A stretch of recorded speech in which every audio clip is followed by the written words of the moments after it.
Look, check this out. I stopped and grabbed me some breakfast, right, from this piece of crap restaurant. Look, the one thing I cannot stand is a grown man who cannot control his emotions. I expect that from a woman, not from no man.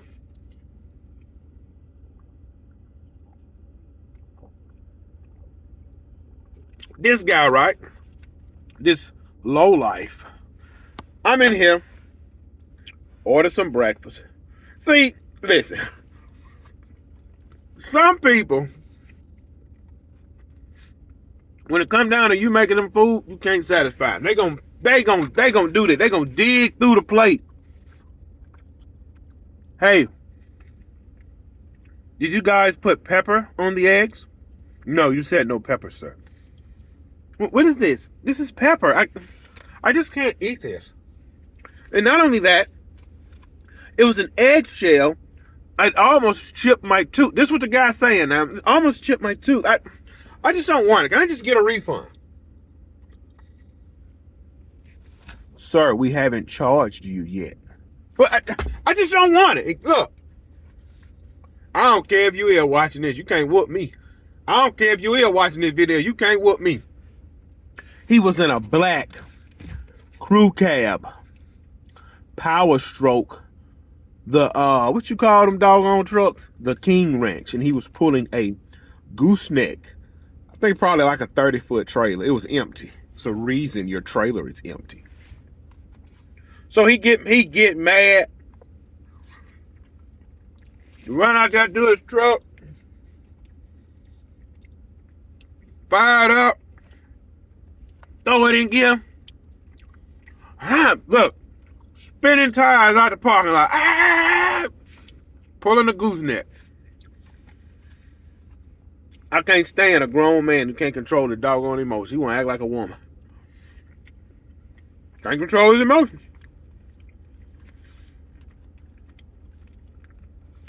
Who sits there and pick through their doggone food? Why they want pepper? Eat the doggone pepper, man. Goodness. I can't stand to sit down and eat with people like that. It's an eggshell in here. Shut your doggone mouth. It's a piece of hair. Listen.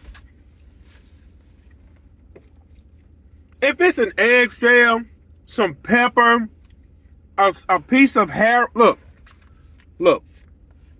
If I see a small piece of hair in my food, I will do this. I will scoop that piece out and move it to the side, and I will continue eating. I promise you, you will not die. You will continue to live a miserable life if you're already living a miserable life. If you're happy, you will continue to live a happy life. Man, look, you complain about waiting somebody to cook, stay home and cook your own doggone food. Damn. See, that's the type of guy. He's not married. If he's married, his wife hates to see him coming home. See, that guy,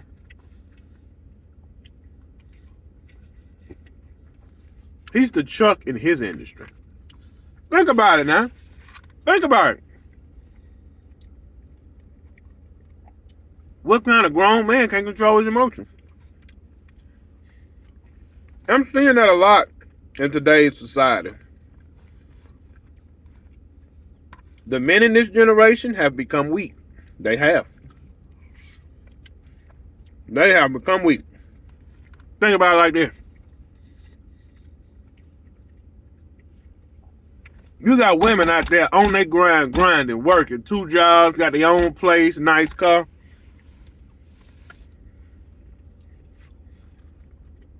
Typically, when they go get a man, the man move in with them. Because, see,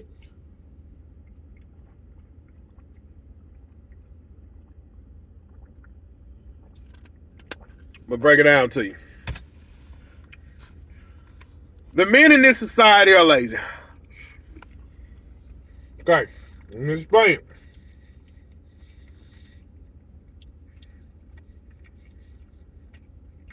I was at a gas station the other day. Guy sitting in the passenger seat, girlfriend, wife, baby mama, I don't care which it is. She was pumping the gas and checking the oil. I've had plenty of women call me, "Are you hiring?" My boyfriend is looking for a job. I tell them, well, if your boyfriend is looking for a job, he should be looking, not you. You see?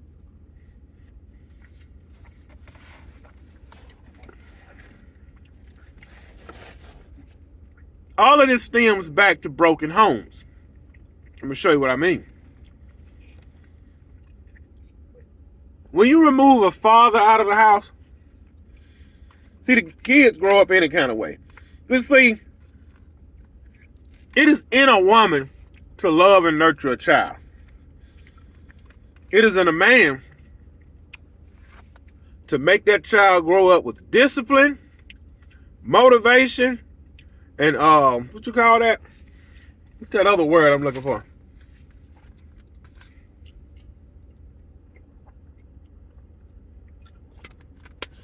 Men bring structure.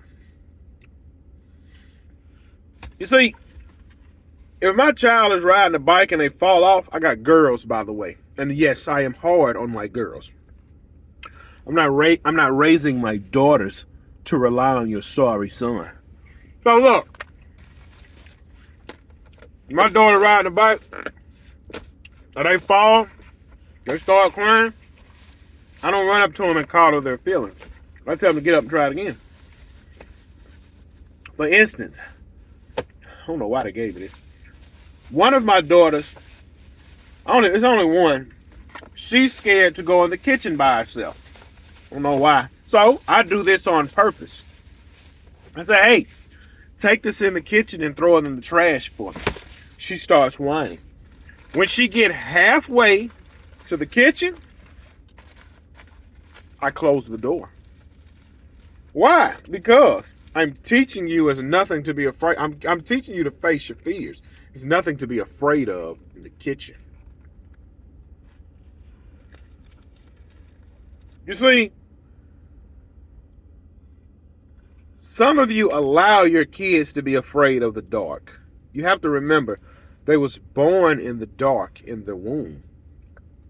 See, I don't have night lights for my children.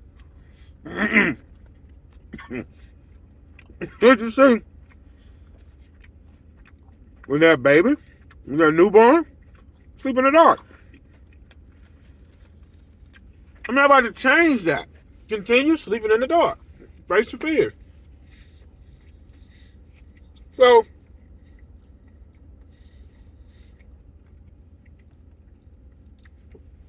my wife tells me I'm hard on them. There's a reason I'm hard on them. The reason.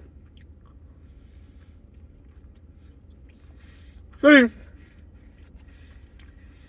this is an evil, cold world we're in. You have to be prepared. Out of my 3 daughters, one of my children goes for what she wants. She don't ask permission. She'll deal with the consequences later. I see how that's going to play out later on.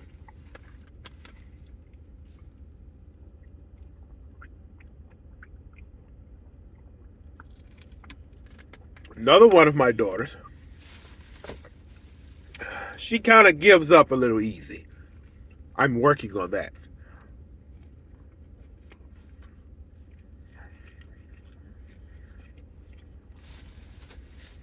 So,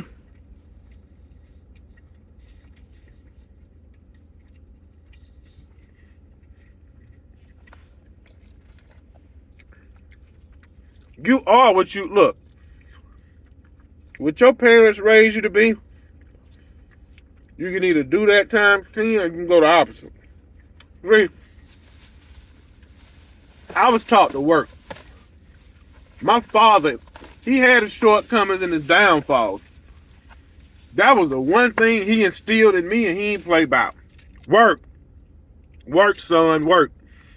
Whatever you want in life, son, you can have if you're willing to work, because nobody is going to give you anything.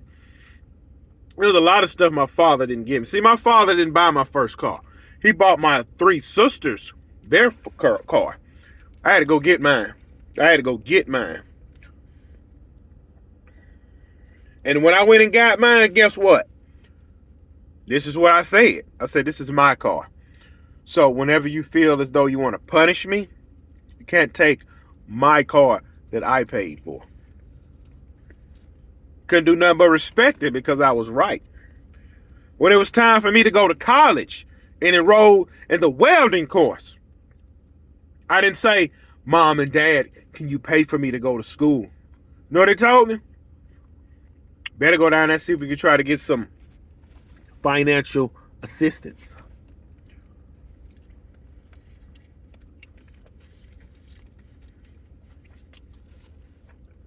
See, my 3 sisters was getting Pell Grants and assistance. I didn't. Let's see, this is what the school system told me. I tried to go get the Pell Grant and assistance. They told me I was supposed to get a grant. Oh, you can't get a grant if you're 17 years old. You have to be 18. I said, but the day after school started, I'm going to turn 18. Sorry, we can't help you.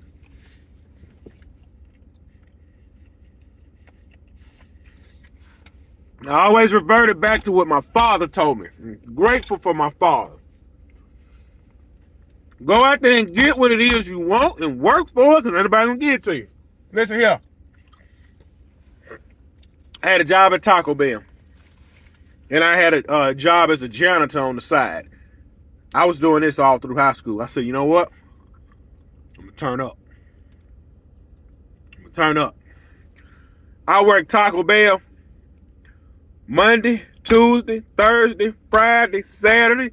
The job as a janitor, Sundays and Wednesdays. This is no lie. I paid for myself to go to school. All 3 semesters. I finished school, graduated. I told my parents I'm not going to graduation. I already have a job. And I didn't walk. Screw that. Went to trade school, got that welding diploma. Jumped in the shipyard, started welding. Been welding for 14 years, went straight up with it. A year after I got that job, I bought a brand new truck. Back then, that truck was like $35,000. I was 19. It was on in. I ain't had no girlfriend. I wasn't thinking about no clothes, no shoes. I was stacking that money. I put up $20,000 in 1 year. 1 year.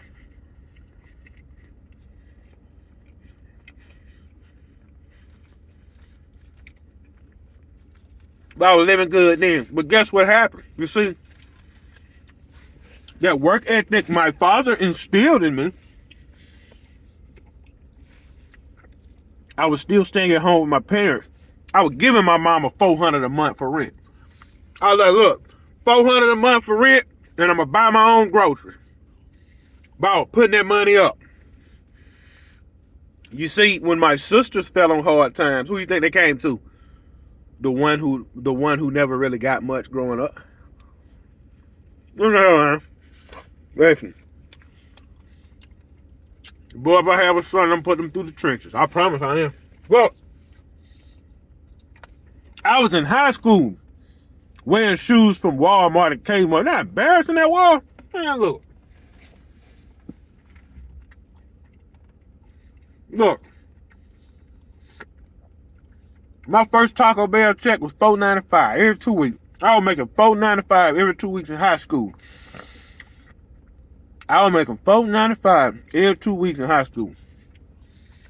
When it bought me a pair of Reebok, bought me some Dickie pants, pretty white shirt, started putting all that money up. The young ladies started noticing me then. Heck no. Screw them. Look, I kept riding that big yellow cheese bus, stacked up $4 grand. When I bought that old car y'all see me with. Okay, hey, who that is? Who that? Then I put Gip on the tag. See, don't nobody know who I was. When I put Gip on the tag, I used to keep $1,000 in my pocket. I ain't lying. Look, I started seeing, I said, man, you mean to tell me the more I work, the more I can get? Man, my father created an animal, don't even know it. He created a monster, don't even know it.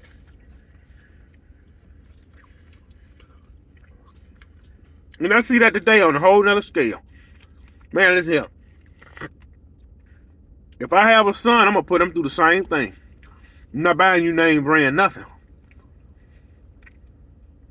I'm not buying you name brand nothing. Screw that, son. You're going to work. You're going to have a job. I will buy you a car, but you're going to have a job to have that car. I'm going to give him the bare necessities of what he needs. If you want something out of life, son, you're going to go out here and get it. See, a lot of people I know I grew up with, their parents spoiled them and gave them everything. They have to keep giving them stuff.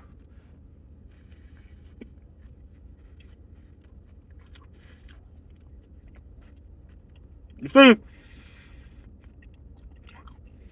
I know God giving me this energy. I already know that. I know ain't nobody else giving me this energy but God. Because you can't tell me all last summer I was only able to sleep 2 hours a day and run a full-time job in a 6-figure business. That was God. All glory be to God. Back to the grind. You want something in life, you go get it. I was on the phone yesterday with one of my buddies. He said, man, I've been cutting grass since I was 16. He's 40 years old. He got sorry trash clients. He got a sorry employee. He ain't charging nothing. He said, man, I ain't got Google like you. I said, man, people built $1 million business before Google came along. You choose not to get a Google account. You choose not to raise the prices. You choose not to fire your help. Anything you want in life, you can achieve it. I promise you.